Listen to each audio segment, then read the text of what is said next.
오늘 저희가 함께 파헤쳐볼 자료는요.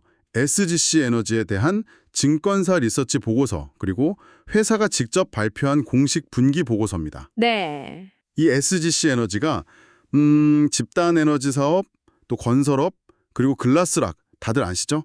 그 유리 사업까지. 맞아요. 언뜻 보면 전혀 연관성이 없어 보이는 세 가지 사업을 한 지붕 아래서 하고 있는 복합기업이거든요. 그렇죠. 이게 참 흥미로운 지점인데 각 사업 부문이 처한 환경이나 성장 동력이 완전히 다르기 때문에요. 네네. 이 기업을 제대어 보려면 각각의 조각을 따로따로 본 다음에 이걸 다시 하나의 큰 그림으로 맞춰보는 과정이 꼭 필요합니다. 바로 그겁니다. 전력 시장의 변화나 건설 경기, 또 친환경 정책 같은 이 큰 흐름 속에서 SGC 에너지가 어떤 길을 가고 있는지 들여다보는 작업이죠. 그래서 이번 분석의 목표는 이 세 가지 사업의 조각들을 아주 정교하게 맞춰보는 거고요.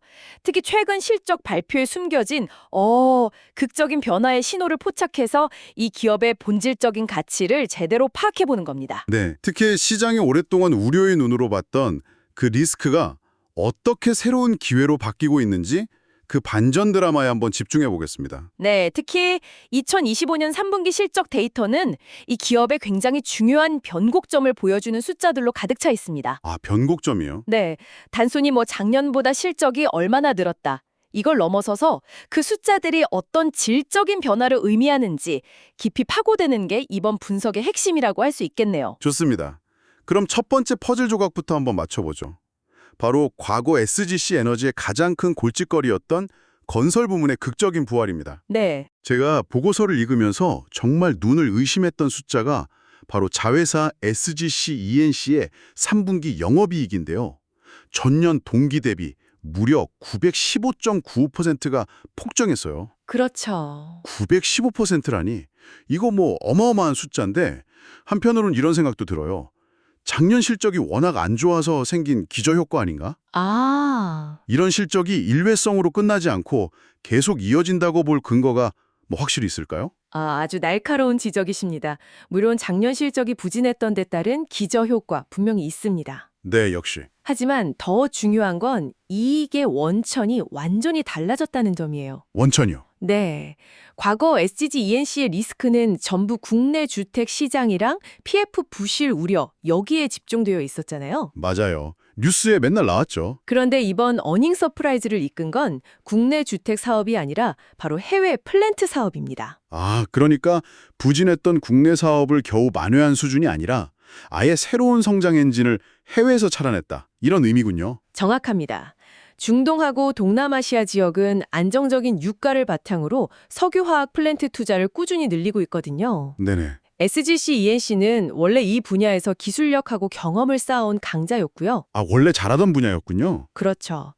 2023년 하반기에 수주했던 사우디아라비아의 SAPC 에틸렌 크래커 확장 프로젝트나 SIPCHM의 PDH PP 프로젝트 같은 이런 수조원 규모의 대형 계약들이 있거든요. 네. 이게 2025년 3분기부터 본격적으로 매출로 잡히기 시작한 겁니다. 그렇다면 그 해외 프로젝트라는 게 또 다른 리스크 요인은 없을까요? 아무래도 중동 지역은 지정학적 리스크도 있고 환율 변동성도 신경 쓰일 수밖에 없는데요. 좋은 질문입니다. 물론 해외 사업에는 언제나 예상치 못한 변수가 존재하죠. 그렇죠. 하지만 분기 보고서의 수주 현황을 자세히 들여다보면 이번 실적이 단순한 행운이 아니라는 걸 알 수 있습니다. 어떤 부분에서요? 수주 잔고가 앞으로 한 2, 3년치 일감을 채울 만큼 아주 넉넉하게 쌓여 있어서요. 단기적인 업황 변동에 흔들리지 않을 체력을 갖췄습니다. 아, 이미 일감이 많군요. 네. 그리고 이런 대규모 플랜트 계약은 보통 원자재 가격 변동이나 환율 리스크를 계약 조건에 반영하는 경우가 많아요. 아, 안전장치가 있군요. 그렇죠. 그래서 국내 주택 사업처럼 예측 불가능한 리스크에 그냥 무방비로 노출될 가능성은 상대적으로 낮다고 볼 수 있죠. 그렇군요. 리스크의 종류와 성격 자체가 바뀐 셈이네요. 예측하고 통제하기 어려운 국내 PF 리스크에서 어느 정도 관리가 가능한 해외 계약 기반의 리스크로 전환된 거군요. 바로 그 점이 핵심입니다. 과거 건설 부문은 SGC 에너지의 기업 가치를 깎아내리는 할인 요인, 즉 디스카운트 팩터였어요. 네네. 하지만 이제는 안정적인 해외 수주를 바탕으로 그룹 전체 실적을 이끄는 프리미엄 요인으로 변모하는 아주 극적인 전환점에 서 있는 겁니다. 와, 시장의 오랜 오해가 풀리는 바로 그 순간인 거죠. 과거의 가장 큰 리스크가 이렇게 해소되었다니 정말 다행이네요. 그런데 투자자 입장에서는 그래서 본업인 에너지 사업은 잘하고 있나? 이 질문이 바로 따라올 것 같거든요. 아, 그렇죠. 건설 부문의 부활이 워낙 인상적이긴 하지만 결국 이 회사의 이름은 SGC 에너지니까요. 보고서에서 계속 강조하는 CCU 사업, 이게 바로 그 대답이 될 수 있을까요? 네, 정확히 보셨습니다. 건설 부문이 과거의 문제를 해결했다면 CCU, 즉 탄소 포집 및 활용 사업은 SGC 에너지의 미래를 책임질 핵심 성장 동력입니다. 미래 성장 동력? 네, 여기서 중요한 개념이 바로 디커플링, 우리말로 탈동조화인데요. 팔동 좋아요. 네, 2026년부터 제4차 배출권 거래제가 시작되면 탄소 배출권 가격 상승이 거의 확실시됩니다. 보통 발전사들한테 탄소 배출권 가격 상승은 피할 수 없는 비용 증가, 그러니까 악재로 여겨지지 않나요? 배출하는 탄소가 워낙 많으니까요. 맞습니다. 대부분의 발전사에게는 엄청난 부담이죠. 하지만 SGC 에너지는 이 CCU 설비 덕분에 이 흐름과 탈동조화될 수가 있는 겁니다. 아, 오히려 규제가 강화될수록 수익이 늘어나는 아주 역발상적인 구조를 갖추게 된 거죠. 와, 그게 어떻게 가능하죠? SGC 에너지는 이미 국내 민간 발전사 최초로 연간 10만 톤 규모의 상업용 CCU 설비를 가동하고 있습니다. 이건 그냥 연구개발용이 아니고요. 상업용? 네, 실제 상업 판매를 통해 돈을 버는 국내 최대 규모의 설비입니다. 제가 보고서를 읽으면서 가장 흥미로웠던 부분이 바로 이 이중수익 더블 디비던드 구조였어요. 아, 네네. 탄소를 포집해서 그냥 땅에 묻는 것만 생각했지 이걸 새로운 제품으로 만들어서 판다는 발상은 정말 신선했거든요. 이게 실제로 다른 기업들도 시도하고 있는 모델인가요? 아니면 SGC 에너지만의 독특한 전략인가요? 현재로서는 상업 운전 규모나 구체적인 수익 모델 측면에서 SGC 에너지가 가장 앞서 나가고 있다고 볼 수 있습니다. 오, 말씀하신 그 이중 수익 구조를 좀 더 구체적으로 설명해 드리면요. 첫 번째 수익은 포집한 이산화탄소를 고순도의 액화탄산으로 만들어서 직접 판매하는 겁니다. 액화탄산이요? 어디에 쓰이는 거죠? 그게 반도체 세정가스, 용접용 가스, 드라이 아이스, 스마트팜. 정말 다양한 산업 분야에서 필수적으로 사용되는 소재거든요. 쓰임새가 많군요. 네, 이미 국내 대형 탄산 공급사랑 10년짜리 장기 공급 계약까지 맞춰서 안정적인 신규 매출원을 확보한 상태입니다. 잠깐만요. 그럼 포집한 탄소를 팔아서 돈을 번다는 건데 두 번째 수익은 어디서 나오는 건가요?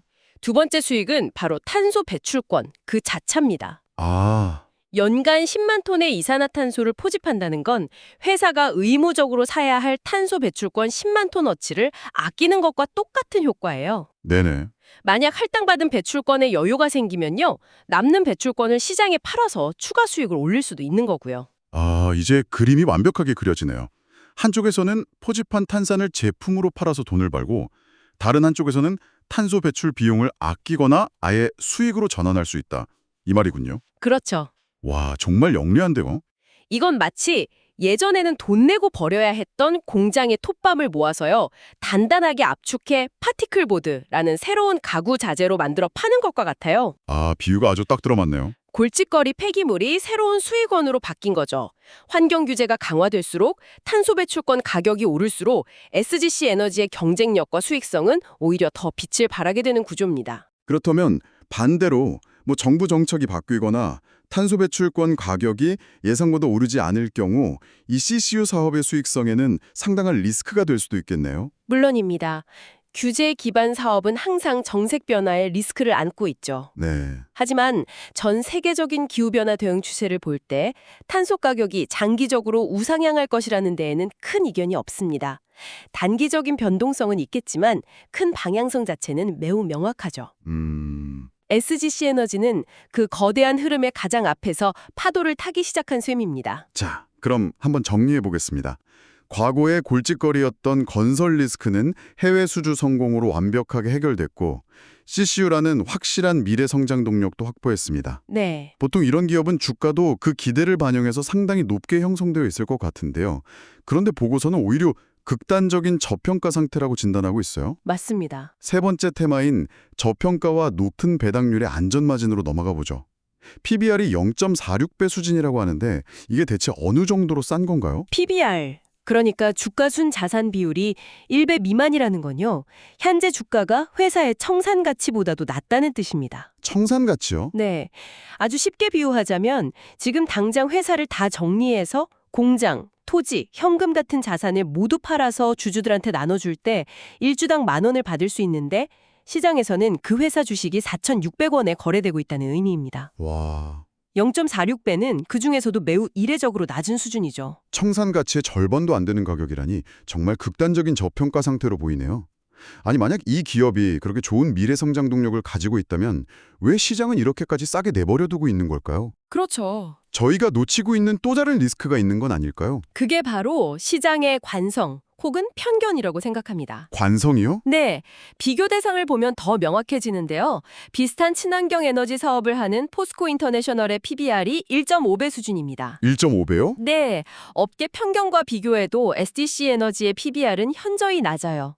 이건 시장이 여전히 SDC 에너지를 과거에 PF 리스크에 시달리는 건설주라는 그 낡은 안경을 끼고 보고 있다는 강력한 증거입니다. 아, CCU 사업의 가치나 안정적인 집단 에너지 사업의 가치가 주가에 거의 반영이 안 되고 있는 거죠. 여기에 더해서 SDC 에너지는 전통적인 고배당주로도 유명한데요.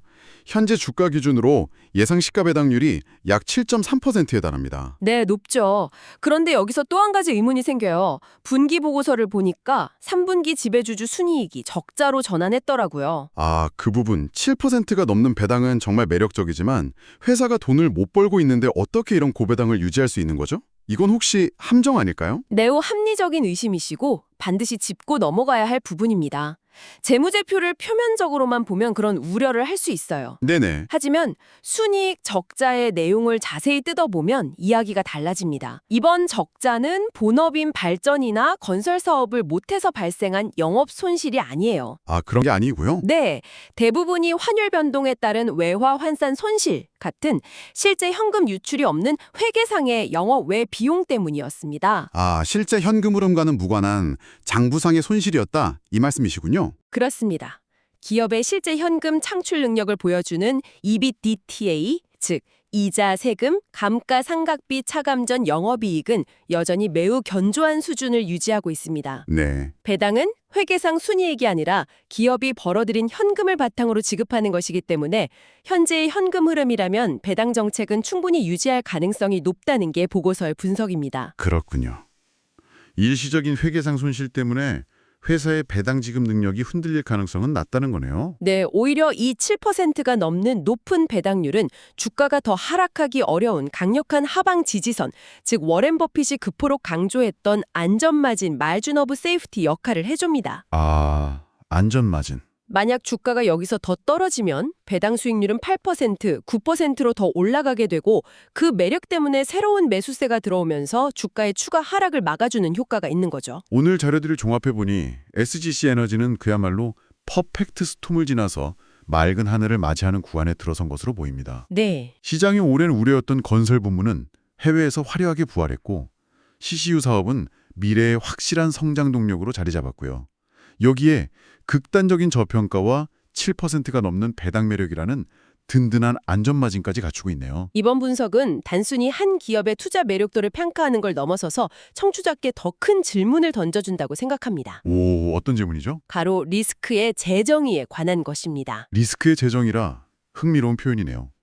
어떤 의미인가요? 과거 기업의 가장 큰 비용이자 피하고 싶은 규제 리스크였던 탄소 배출을 어떻게 새로운 사업 기회와 핵심 경쟁력으로 전환시킬 수 있는가? 아, SGC 에너지의 CCU 사업은 그 구체적인 해답 중 하나를 보여줍니다. 모두가 위기라고 말할 때 그 위기의 본질을 파고들어서 기회로 만든 것이죠. 정말 그러네요. 이건 단순히 문제를 해결하는 차원을 넘어서서 문제 자체를 원재료로 삼아서 새로운 가치를 창출해내는 완전한 패러다임의 전환이군요. 맞습니다. 그래서 청취자께서 앞으로 다른 기업이나 산업을 보실 때도 이런 관점을 적용해 보시면 좋을 것 같아요. 네. 모두가 리스크라고 말하며 도망치는 저 영역에서 혹시 조용히 기회를 만들고 있는 역발상적인 기업은 어디일까? 이 질문을 가지고 시장을 바라보신다면 분명 남들이 놓치고 있는 새로운 가치를 발견하실 수 있을 겁니다.